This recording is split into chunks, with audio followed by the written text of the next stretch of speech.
Hello guys, welcome to our channel. This is Teja. So రీసెంట్గా Medipalli police స్టేషన్లో పిల్లల్ని అమ్మేస్తున్న doctor ఒకరు పట్టుబడ్డారు. సో ఈ విషయం నేను ఆల్రెడీ మన స్టూడియోలో డిస్కషన్ చేయడం జరిగింది ఒక వ్యక్తితో. అండ్ రీసెంట్గా తెలిసిన వార్త ఏంటంటే, కేవలం ఒక పసిబిడ్డ కాదు, ఇంచుమించు దగ్గరగా ఒక 15 మందిని కూడా ఒక నెల రోజుల్లో అమ్మేసిందంటూ కూడా వార్తలు బాగా సెన్సేషనల్ అయినాయి. సో ఆ రోజు నేను మాట్లాడా, ఒక టీం మొత్తం కూడా ఒక ఆపరేషన్ చేసి ఆ డాక్టర్ని పట్టుకున్నారని చెప్పేసి.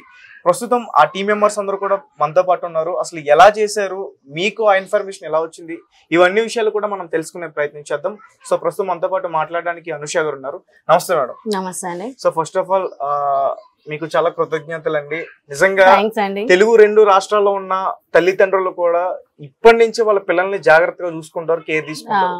ఎందుకంటే ఒక 3 నెలలు గానీ ఒక సంవత్సరం లోపు పసిబిడ్డలు. అదే మీకు ఎలా తెలిసింది అసలు ఈ డాక్టర్ ఎలా నిర్వహిస్తారు? అంటే లాక్డౌన్ టైంలో నేను శానిటైజ్ చేసిన. బిఫోర్ దట్ నేను ఇంటర్నేషనల్ ఎన్జిఓ ఉంది వాటర్ ఎయిడ్ అని చెప్పేసి, అందులో నేను వచ్చేసి ఈ ముషిరాబాద్ కాన్స్టిట్యుయెన్సీకి కన్వీనర్, కో కన్వీనర్. ఇక అట్లా నేను ఈ లాక్డౌన్ టైంలో అన్ని hospitals, old age homes, orphan homes ఇవన్నిటికీ కూడా శానిటైజ్ చేసిన. ప్లస్ ఫుడ్ డొనేట్ చేయడమే కానీ, గ్రాసరీ డిస్ట్రిబ్యూట్ చేయడమే కానీ, విడోస్ కి, సింగిల్ ఉమెన్ కి ఇలాంటివి చేస్తూ ఉన్నాను. At the time social work చేసే దాంట్లో ఎన్నో కాంటాక్ట్ నెంబర్స్ వచ్చినాయి నాకు. మేడం మేము ఇక్కడ ఇట్లా వర్క్ చేస్తాం, మాది ఈ ఎన్జిఓ, మాది ఆ ఎన్జిఓ అంటూ చాలా మంది నెంబర్స్ ఇచ్చారు. ఇంకా నేను ఈ ఆర్ఫన్ హోమ్ పిల్లలతో బాగా స్టేటస్ పెట్టేదాన్ని, వాళ్ళకి హెల్ప్ చేయడం లాంటివి అన్ని. ఇక్కడ విద్యానగర్ లో ఉంటది. అవి పెడుతూ ఉంటే మాకు ఒక బాబుని అడాప్ట్ చేస్తారు, కావాలా లేదా ఇట్లా అందరు అడుగుతున్నారు, తెలిసిన వాళ్ళు తెలియని వాళ్ళు. ఇట్లా మాకైతే ఇట్లా ఇన్ఫర్మేషన్ ఉంది, ఒక దగ్గర పిల్లల్ని ఇస్తారు అని చెప్పేసి అంటే ఆమె నెంబర్ తీసుకున్నా, మాట్లాడినా. 6 months బ్యాక్ ఒకసారి తనతో మాట్లాడినా నేను. అంటే లైవ్ లో కలవలేదు కానీ మాట్లాడిన ఫోన్ డాక్టర్ తోటి, ఈ శోభనాని గారు. లేదు ఇది చాలా పెద్ద ఉంటది, 4 lakhs 5 lakhs 6 lakhs కి తప్పక ఉండదు. ఇంకా అప్పటికి ఏంటంటే నేను ఒక్కదానే, నాకు ఎవరు సపోర్ట్ లేరు. ఇప్పుడు నేను వెళ్ళిన నాకు ప్రొటెక్షన్ అనేది కూడా నాకు కావాలి. అందుకోసమనే నేను వెయిట్ చేస్తున్నాను. రీసెంట్ గా సాయి సార్ తోని, ఎవరైతే SR news media channel sir ఉన్నారో ఆ సార్ రంజిత్ సార్ తోని ఒక వర్క్ మీద కలవడం జరిగింది. జరిగినప్పుడు ఆ సార్ తోనే నేను డిస్కస్ చేసిన, సార్ ఇట్లా ఒక టీం ఉంది, బట్ నా ఒక్కదాని వల్ల నాకు అవుతుందో కాదో అని నేను ఆగిపోయినాను అని చెప్పేసి అంటే, సార్ లేదు మనం చేద్దాం, ఒకసారి ఆమె నెంబర్ ఫార్వర్డ్ చేయండి అంటే ఫస్ట్ కాన్ఫరెన్స్ కాల్ పెట్టి మాట్లాడించిన సార్. తను ప్రతిదీ కూడా క్లియర్ గా చెప్పింది. ఆ వాయిస్ కూడా మన దగ్గర ఉంది, రికార్డ్ చేసి. తర్వాత ఇంకా సాయి సార్ డైరెక్ట్ మాట్లాడడము, అవి మేము వస్తాం మీ క్లినిక్ ని చూస్తాం అన్ని చెప్పడంతోనే ఫస్ట్ డే మేము క్లినిక్ వెళ్ళాం. రండి ఈ రోజు బేబీ ఉన్నారు, మీరు మనీ తీసుకొని రండి అన్నారు.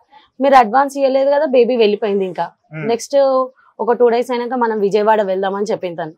మేము విజయవాడ వెళ్ళడానికి కూడా రెడీగా ఉన్నాం. అడ్వాన్స్ వేసారు సార్, 10,000 వేసిన తర్వాతకి సార్ ఇంకా కొంచెం నేను ఎక్కువైనా ఇస్తాను, విజయవాడ కాదు ఇక్కడ లోకల్లోనే చూసుకుందాం అంటే, సరే మరి మీరు ఒక 50K ఎక్కువ ఇవ్వండి, ఇక్కడికే తెప్పిస్తాను అని చెప్పింది. మీరు మార్నింగ్ 9 వరకు ఇక్కడ రావాలి, ఎందుకంటే మాకు ఈ మాట్లాడే టైంలో తనకు ఒక కాల్ వచ్చింది, ఇల్లీగల్ అబార్షన్ చేయాలని.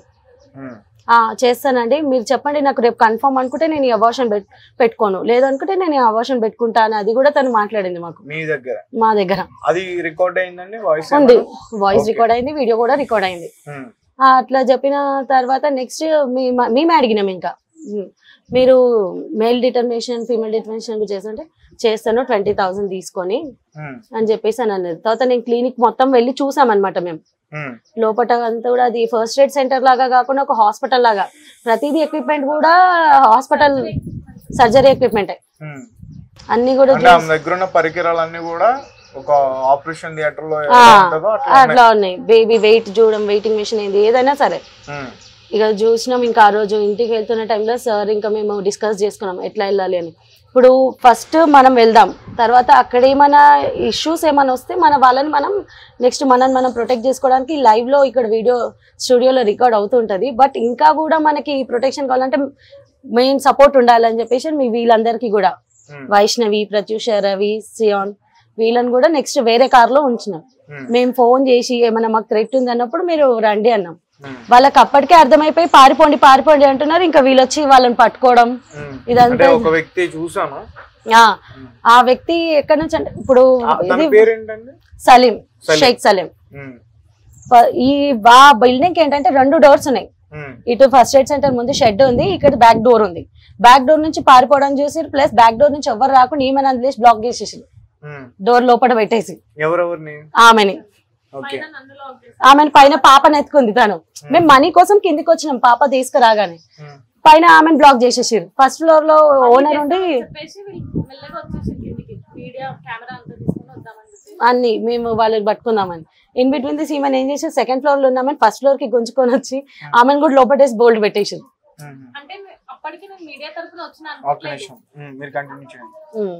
పెట్టేసారు. తర్వాతకి ఇక మొత్తం విజువల్స్ అన్ని కూడా ప్రతిదీ కెమెరాలో మేము పెట్టినాం కదండి యూట్యూబ్ ఛానల్. రైట్. అంటే ఆ ఒక్క బిడ్డ తర్వాత ఒక 15 మంది కూడా బయటపడ్డారు. మేము ఎక్స్పెక్ట్ చేయలేదు అది. మేము ఏమనుకున్నామంటే తల్లికి పిల్లని దగ్గర నుంచి తెస్తున్నారేమో, ఏదైనా విలేజెస్ లలో 4 ఆడపిల్లలు ఉంటే వాళ్ళకి ఫైనాన్షియల్ స్టేటస్ సరిగా లేక ఏమైనా సేల్ చేస్తారేమో ఇట్లా అని ఎక్స్పెక్ట్ చేసినాం మేము. బట్ ఇది ఇంత పెద్దగా రాకెట్ ఉంటుందని అసలు ఎక్స్పెక్ట్ చేయలేము మేము. ఇంకా ఇంత మందిని సేల్ చేసిందా అనేది మేము ఎట్లా, అసలు పిల్లలను తీసుకొస్తుందా లేకపోతే ఈమెనే డెలివరీ చేస్తుందా, అసలు అదంతా కూడా కొంచెం మిస్టరీ లాగానే ఉండే మాకు. పోలీస్ స్టేషన్ లో కంప్లైంట్ బయటకు వచ్చినా గానీ ఇంకా ఒక మిస్టరీ లానే ఉంది. అంటే ఆ బిడ్డ తల్లిదండ్రులు ఎవరు, ఎక్కడి నుంచి తీసుకొచ్చింది. అవును, అట్లా ఉండడంతో మాకు ఫస్ట్ నేను షాక్ అయినా, ఇది ఇంత ఉందా, ఈ స్టేటే కాకుండా అదర్ స్టేట్ వాళ్ళ దగ్గర నుంచి కూడా తెస్తున్నారు. కానీ మీరు ఇది జరిగి దాదాపు చాలా రోజులు అవుతుంది, ఎక్కడో కూడా బయటికి రాలంటే నా వరకు వచ్చింది, బయటికి ఎందుకు స్ప్రెడ్ అవ్వలేదు ఇది? యాక్చువల్లీ ఇది జరిగిన వెనస్డే రోజు జరిగింది, థర్స్డే రోజు న్యూస్ పేపర్ స్టేట్మెంట్ అన్నిట్లో వచ్చింది. మేము శిశు విహార్ వాళ్ళకి అప్పగించడం, ఫోటోగ్రాఫ్స్ అవన్నీ కూడా ఉన్నాయి. ఫ్రైడే రోజు నేను తిరుపతి వెళ్ళిన, సండే రోజు వచ్చిన. ఇంకా అట్లా కొంచెం నేను ఫోన్ స్విచ్ ఆఫ్ చేసిన దర్శనం టైంలో, అట్లా నాకు కొంచెం కుదరలేదు అనమాట ఇది కూడా మాట్లాడడానికి. ఇంటర్వ్యూస్ అడిగారు నన్ను. వాళ్ళు మిమ్మల్ని కొట్టే ప్రయత్నం చేశారు అంటే బంధించారు కొట్టే ప్రయత్నం చేయలేదు, ఎందుకంటే వాళ్ళు ఎక్స్పెక్ట్ చేయలేదు, పారిపోయారు. ఫస్ట్ పాపని తీసుకొచ్చిన ఆల్టో కార్ ఏదైతుందో అక్కడ సిచ్యువేషన్ చూసి వెళ్ళిపోయినారు. ఇక్కడ మాకు స్టక్ అయిపోయింది ఎవరు, సలీమ, శోభ, స్వప్న అనే ఆవిడ. ఎందుకంటే తన క్లినిక్ లో కూర్చుంది డబ్బుల కోసం అని. కార్ చూసిన వాడు బయట నుంచి బయటకి ఇంకా ఎవరు ఉన్నా లేకుండా వాడు వెళ్ళిపోయాడు. వాళ్ళ స్టేటస్ ఏంటంటే అసలు వాళ్ళు ఏంటి అంటే, ఇప్పుడు శోభరాని డాక్టర్, మిగతా వాళ్ళందరూ ఏం చేస్తారు? షేక్ సలీం నాకు ప్రొటెక్షన్ ఉండాలి కదా, నేను మీ ఎంబడి మీకు ఇంత డీల్ చేస్తున్నా, నా తరపు నుంచి ఇతను వస్తాడు అని చెప్పింది. కానీ తనకి ఆమెకి ఏం రిలేషన్ ఉందో తెలియదు, అసలు వాళ్ళు ఏమవుతారు అనేది కూడా తెలియదు. ఈ డాక్టర్ కి బ్యాక్గ్రౌండ్ ఉందా అంటే హస్బెండ్ గానీ పిల్లలు గానీ? పిల్లలైతే 2 ఉన్నారని చెప్పింది, ఒక బాబునైతే మేము పైన చూసినాం. ఓకే. సో మొత్తానికి ఇప్పుడు ఈ ఆపరేషన్ అయితే సక్సెస్ అయింది. అవునండి. చాలా మంది వరకు కూడా ఇప్పుడు అంటే ఆల్రెడీ అమ్మేసిన వాళ్ళని కూడా మళ్ళీ వెనక్కి తీసుకొచ్చారు అని చెప్పేసి విన్నాను. అవును. మరి ఆ పిల్లల పరిస్థితి ఏంటి, వాళ్ళందరినీ ఎక్కడికి తరలిస్తారు ఇప్పుడు శిశు విహార్కే అండి స్టే, అది మన యూసుఫ్ గూడలో శిశు విహార్ ఉంటది, అక్కడికే తరలిస్తారు. ఓకే. నెక్స్ట్ స్టెప్ ఏం తీసుకోబోతున్నారు? ఇక అది పోలీస్ వాళ్ళతో మనం అడగాలండి ఒకసారి. ఓకే. ఏమంటున్నారు పోలీసులు ఇప్పటి వరకు? యాక్చువల్ గానైతే as per the rule legal గానైతే తల్లిదండ్రులకే పిల్లలు ఉండాలి బాధ్యత. అది ఆ తల్లి ఎలా ఉండని వాళ్ళ ఫైనాన్షియల్ స్టేటస్, ఒకవేళ వాళ్ళు ఆ ఫైనాన్షియల్ గా వెల్ సెటిల్ లేకున్నా గానీ ఏ శిశు విహార్కో ఇచ్చేయాల్సిందే, కానీ ఇట్లా ఇల్లీగల్ గా ఇచ్చేది లేదు. త్రూ గవర్నమెంట్ సెంట్రల్ నుంచే ఉంది శిశు విహార్ లో అడాప్షన్ అనేది, దాని ప్రకారం తీసుకోవాలి. అంటే ఫస్ట్ నుంచి కూడా మీరు డీల్ చేస్తాను అని చెప్పేసి అన్నారు, అంటే ఆమె బిడ్డని కొనుగోలు చేయడానికి. అంటే ఎంత చెప్పింది మీకు? ఫస్ట్ మేల్ బేబీ వచ్చేసి 6 lakhs 6.5, ఫీమేల్ వచ్చి 4.5. ఇక బార్గింగ్ మేము అంత కాదు మీకు అది ఇది అని మాట్లాడిన మాటలలో తను 4 వరకు లాస్ట్ ఫీమేల్ ఇస్తామని చెప్పేసి చెప్పింది. అంటే ఈ పసిబిడ్డలే కాకుండా అమ్మాయిలు కూడా అమ్మేస్తుంది అనేది విన్నాను, అది అపోహ? ఇక అది మన దాకా రాలేదండి, అది మా వరకు రాలేదు. ఓకే. అంటే నా వరకు వచ్చింది ఇట్లా అమ్మాయిల బిజినెస్ కూడా చేస్తుంది ఆమె, ఇక అది మనకు తెలియదండి, ఐడియా లేదు దాని గురించి అయితే.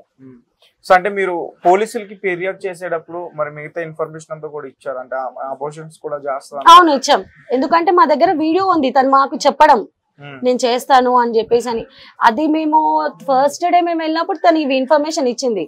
పాపని హ్యాండ్ ఓవర్ చేసుకునే టైంలో మాకు 1 hour టైం పట్టింది.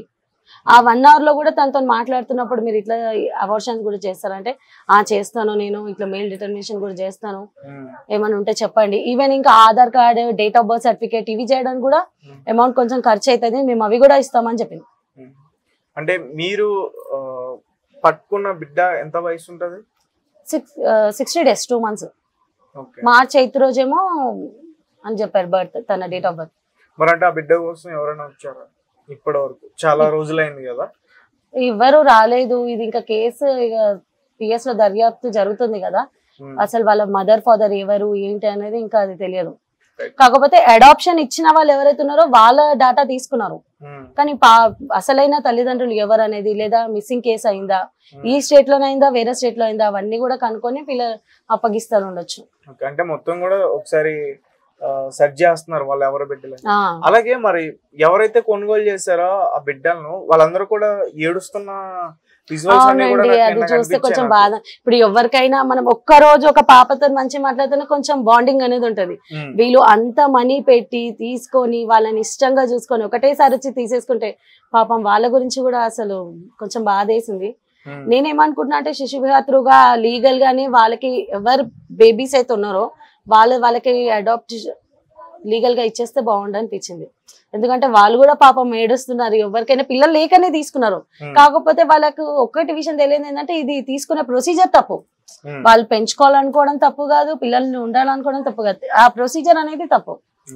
అంటే ఏదైనా అనాథాశ్రయానికి వెళ్ళి అక్కడ తీసుకుంటే అందులో కూడా ఒకటి ఫామ్ ఇస్తారు. ఆ ఫామ్ ఇచ్చినాక వాళ్ళు ఎంక్వైరీ చేసి వీళ్ళు ఎందువలన పిల్లల్ని